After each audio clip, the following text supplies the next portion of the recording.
TRS cable tester. I'm going to start off by talking about this as being the tip, this is the sleeve, and this is the ring. Okay, so I'm going to put the tip to the input of the battery and get it into the breadboard. Okay, then I'm going to move this tip over here into the breadboard. And it is not connected to the battery. And then I'm going to move the ring onto the breadboard that's not connected to the battery, and move the other ring next to the tip on the other side of the cable.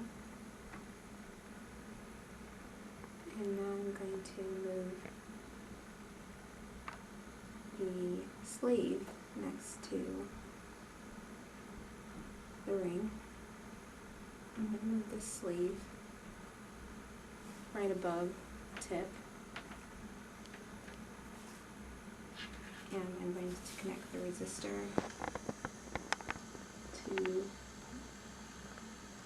the grid ahead of the sleeve.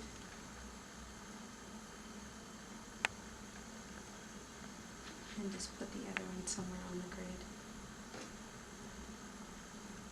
And in the column right next to the last resistor piece, I'm going to set the LED light, connect that over to the battery. It didn't work, so I got to figure out what happened.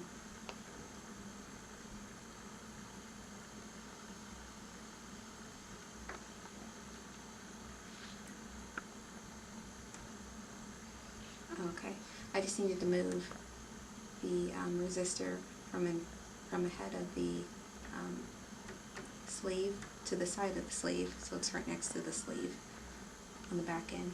And I connected the LED light to the battery, and that is the cable tester.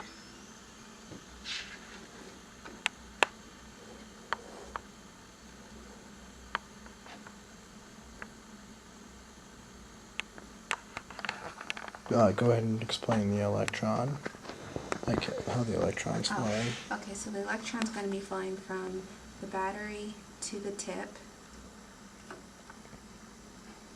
and then from the tip to the other tip,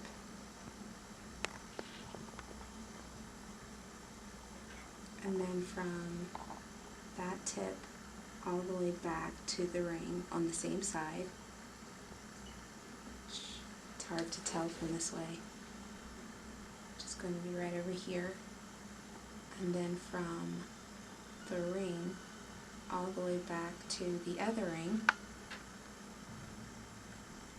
which is going to be over here, and then from this ring all the way back to the sleeve on, or excuse me, from this ring all the way to the other, from the other ring back to the sleeve, and then from this sleeve flows all the way to the other sleeve on the other side, and then from the sleeve to the resistor, and then from the end of the resistor to the LED light, and the LED light to the battery. And that's the flow.